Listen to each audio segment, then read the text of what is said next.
Como fazer com que cidadãos que não têm interesse em conhecer as regras passem a se interessar? Como fazer com que cidadãos que não se sentem no compromisso, no dever de cumprir as regras, passem a se esforçar para cumpri-las? Como fazer com que pessoas que não percebem os riscos de um ambiente como é o trânsito passarem a percebê-lo minimamente a ponto de abrir um espacinho na cabeça para relacionar as punições previstas, as restrições estabelecidas com segurança? A resposta para tudo isso, com certeza, seria educação para pessoas que, como eu, veem na educação a solução para o bom convívio, para o despertar do bom senso, para a cidadania no seu sentido mais amplo, mais pleno. Entretanto, nós também temos outros problemas que incrivelmente põem em risco coisas que deveriam estar muito bem resolvidas, como a educação, os processos educativos. E veja que apesar de várias leis determinarem a importância da educação, a própria Constituição brasileira traz isso, e é claro que o CTB, o Código de Trânsito Brasileiro, reforça e deixa muito claro o quanto é essencial educar. Aliás, no artigo 76 fala que isso deve acontecer nas escolas, desde a educação infantil, o primeiro e o segundo ciclo do fundamental, o médio, até o terceiro grau, como era a referência que se utilizava lá em 1997, quando o atual Código de Trânsito Brasileiro foi escrito e aprovado como lei. Bem, também sabemos que estar na lei não garante o cumprimento daquilo que está estabelecido. A começar pelo fato de que, se você precisa dizer que o cidadão é obrigado a estudar ou obrigado a conhecer, e para fazer isso ao mesmo tempo você tem que dizer que o Estado tem obrigação de oferecer essa educação, porque senão o cidadão não tem como cumprir esta obrigação, já dá para entender parte do nosso grande problema. Uma lei diz que o cidadão tem que conhecer, mas o cidadão não vai atrás, não se interessa naturalmente. A imposição dessa lei não tem força suficiente para fazer funcionar esse mecanismo que levaria o cidadão a conhecer e, portanto, ele não conhece a própria lei que o obriga a conhecer leis. Que difícil, né? É mesmo um baita desafio. Por tudo isso, restam alguns mecanismos legais, estes sim, com poder de chegar até o dia a dia do cidadão, ou melhor, até o bolso do cidadão, para pelo menos punir quem não cumpre a regra. Se nós dependemos muito disso, quão distante estamos daquele mundo ideal, onde o cidadão se interessou em conhecer as leis ou foi devidamente estimulado, não importa qual mecanismo, mas efetivamente é um ambiente bom, ideal, porque o cidadão conhece as leis. Melhor ainda se, em conhecendo as leis, ele compreenda por que existem restrições. E aí, quem sabe, num mundo maravilhoso, utópico, ele teria vontade de cumprir a regra.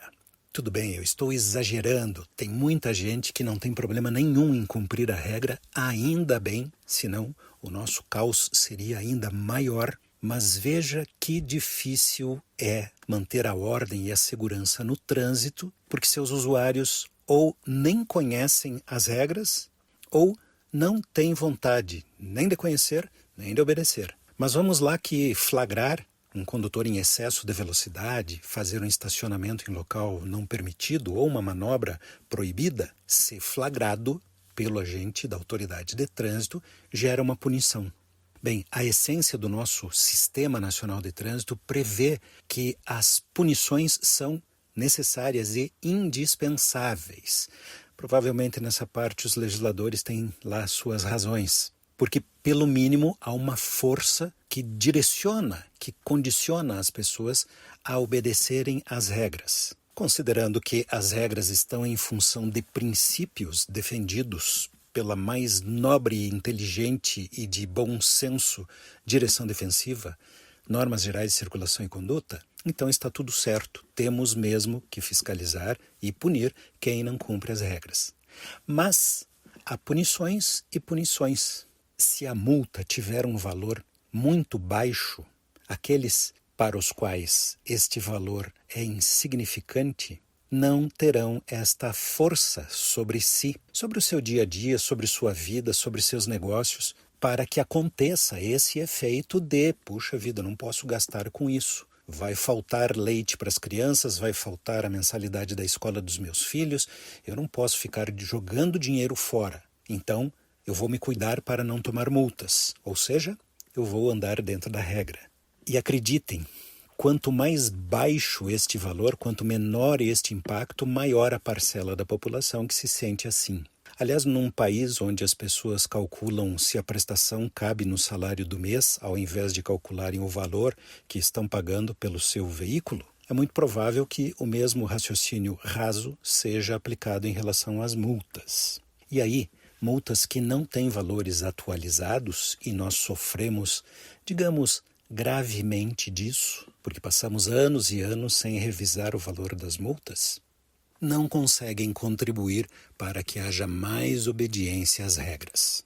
Deixando de lado uma ou outra regra que não foi lá muito inteligente, nós, como sociedade, deveríamos minimamente, por princípio, nos esforçarmos para obedecer o que está posto, independente do tamanho do castigo.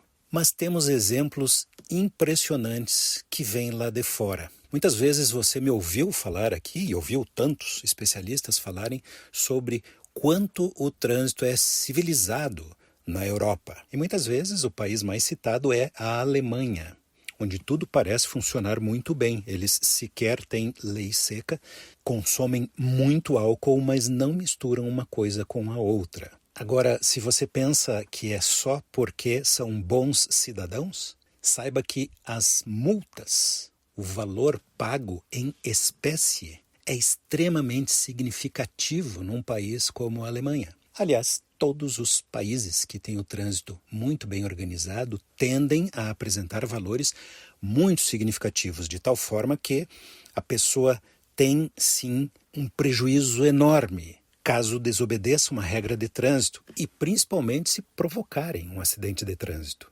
Mas lá eles têm um componente que nos falta aqui. Este sim, pelo viés da cidadania.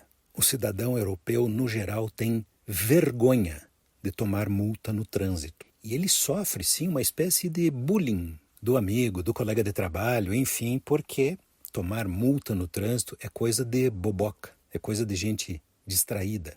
E aí, essas duas forças, peso no bolso e essa censura social, agem em favor, em prol da segurança. Aqui conheço muito poucos que ficariam intimidados, encabulados ou com vergonha de tomar uma multa.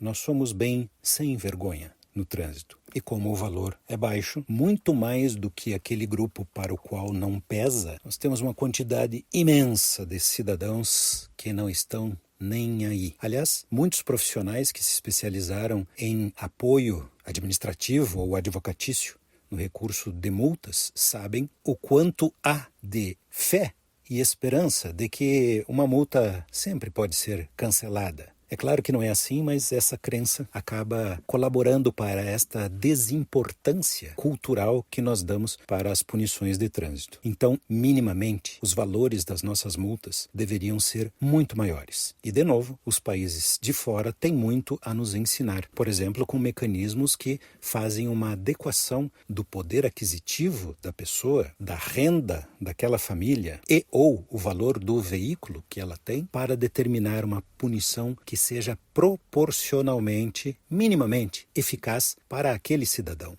para aquela situação. Estamos muito longe disso, mas nossos legisladores tão criativos, bem que poderiam pensar em um mecanismo de determinação do valor das multas que não fosse nem simbólico demais e, obviamente, nem escorchante demais. Não precisa destruir a vida financeira da pessoa, mas minimamente dar o peso que tem o descumprimento da regra e sua estreita correlação com violência no trânsito.